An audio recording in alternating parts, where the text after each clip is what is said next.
और उसमें देखने वाली बात यह है कि ये इतने दिन सत्ता पे कहीं रोहिंग्या और बांग्लादेशी के वोटों पर तो नहीं बने हुए थे। यूपी बिहार के भाई जो 40-40 साल से दिल्ली में रह रहे हैं, अपने श्रम अपने खून पसीने से दिल्ली को बना रहे हैं, आप उनको रोहिंग्या करें।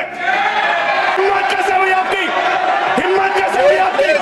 आप बैठे, आप हमारे पूर्वांचल के भाइयों को रोहिंग्या कहेंगे? हिम्मत कैसे हुई आपकी? दिल्ली के सियासी मैदान में छिड़ी नई जंग। आम आदमी पार्टी ने बीजेपी पर लगाए गंभीर आरोप तो बीजेपी ने पलटवार करते हुए बड़ा सवाल खड़ा कर दिया। रोहिंग्या, बांग्लादेशी और दिल्ली के वोटर्स लिस्ट में हेरफेर का ये पूरा मामला आखिर क्या है, आइए जानते हैं। दोस्तों, शुरुआत हुई आम आदमी पार्टी के उस आरोप से जिसमें उन्होंने बीजेपी पर वोटर्स लिस्ट से नाम कटवाने का आरोप लगवाया। पार्टी का दावा है कि दिल्ली के कई विधानसभा क्षेत्रों में लाखों लोगों के नाम बिना किसी सूचना के हटा दिए गए हैं। अरविंद केजरीवाल और उनकी पार्टी का कहना है ये सब एक सोची समझी साजिश के तहत हो रहा है। सवाल ये है कि ये आरोप कितना सच है और कितना सियासत।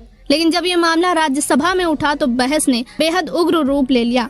आम आदमी पार्टी के सांसद संजय सिंह ने सीधे सीधे बीजेपी पर निशाना साधा। बहस के दौरान क्या कुछ हुआ, आप भी देखिए। संविधान में, इलेक्शन कमीशन में पूरा अधिकार है किसी व्यक्ति को किसी के वोट पर ऑब्जेक्शन करने का और ऑब्जेक्शन में रीजन देने का। जिन लोगों ने भारतीय जनता पार्टी की तरफ से ऑब्जेक्शन दिया है तो साथ में रीजन भी दिया है, और वो चाहे पूर्वांचल हो, चाहे रोहिंग्या हो, चाहे बांग्लादेशी हो, चाहे घुसपैठिया हो, वो सब उसमें आते हैं। दूसरी बात, जिस संविधान ने ये ताकत दी है कि वो वोटर्स लिस्ट के बारे में जो चर्चा कर रहे हैं कि उसको कटवाने का, वो प्रोविजन भी संविधान के अंतर्गत ही है।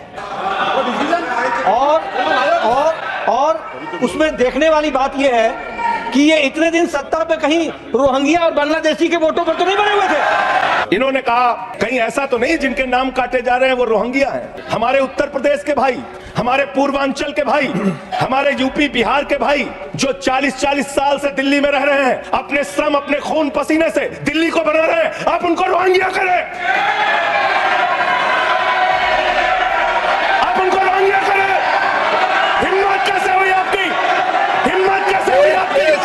आप बैठे, आप हमारे पूर्वांचल के भाइयों को रोहिंग्या कहेंगे? हिम्मत कैसे हुई आपकी? हिम्मत नहीं होनी चाहिए आपकी। आगे बोलिए। पूर्वांचल के लोगों को ये बांग्लादेशी कह रहे हैं। मैं नाम पढ़ रहा हूँ, राम सिंह बसंत विहार में रहते हैं, उनका वोट कटवाया गया। राम बसंत विहार में रहते हैं, ये पता है सर, आपके सदन पर रखूंगा। ये हिंदू लोग हैं, हिंदू लोग हैं, इनका नाम राम है, इनका नाम राम है, राम, इनका नाम राम है, राम। छोटे लाल वर्मा, अंबेडकर नगर, बस्ती, आरके पुरम, दिल्ली, इनका नाम कटवाया गया। सोनिया, अंबेडकर नगर, बस्ती, आरके पुरम, इनका नाम कटवाने की अर्जी दी गई। संतोष कुमार, अंबेडकर नगर, बस्ती, आरके पुरम, इनका नाम कटवाने की अर्जी दी गई। आशा, अंबेडकर नगर, बस्ती, आरके पुरम, इनका नाम कटवाने की अर्जी दी गई।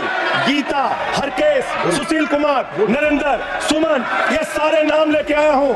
ये हमारे यूपी के, बिहार के, ये दिल्ली में रहने वाले 40-40 साल पुराने रहने वाले लोग हैं। ये बांग्लादेशी नहीं है, ये रोहिंग्या नहीं है। इनको आपने रोहिंग्या और बांग्लादेशी कहा है। पूर्वांचल के लोग आपकी जमानतें जब्त कराएंगे दिल्ली के चुनाव में, देखना।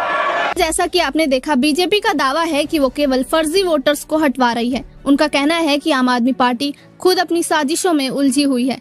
इसी दौरान जेपी नड्डा ने राज्यसभा में कहा कि क्या आम आदमी पार्टी इतने सालों तक रोहिंग्या और बांग्लादेशी वोट्स पर सत्ता में बनी रही है। इस बयान के बाद ही संजय सिंह ने ऐसा पलटवार किया कि राज्यसभा का माहौल पूरी तरह गर्मा गया। उन्होंने सीधे नाम पढ़कर आरोप लगाया कि ये हिंदू वोटर्स के नाम काटे जा रहे हैं, जिन्हें बीजेपी फर्जी कह रही है। उनका कहना था कि राम सिंह बसंत विहार में रहते हैं, उनका नाम वोटर्स लिस्ट से काट दिया गया। ये हिंदू है, इनका नाम राम है, अब आप इन्हें रोहिंग्या और बांग्लादेशी कहेंगे। दोस्तों, इस पर सवाल ये उठता है कि क्या ये मामला वास्तव में वोटर्स लिस्ट की हेराफेरी का है या ये केवल राजनीतिक शोर है। दोस्तों, लोकतंत्र के इस संघर्ष में जहां एक तरफ सच्चाई की बात हो रही है, वहीं दूसरी तरफ सियासत का शोर बढ़ता जा रहा है।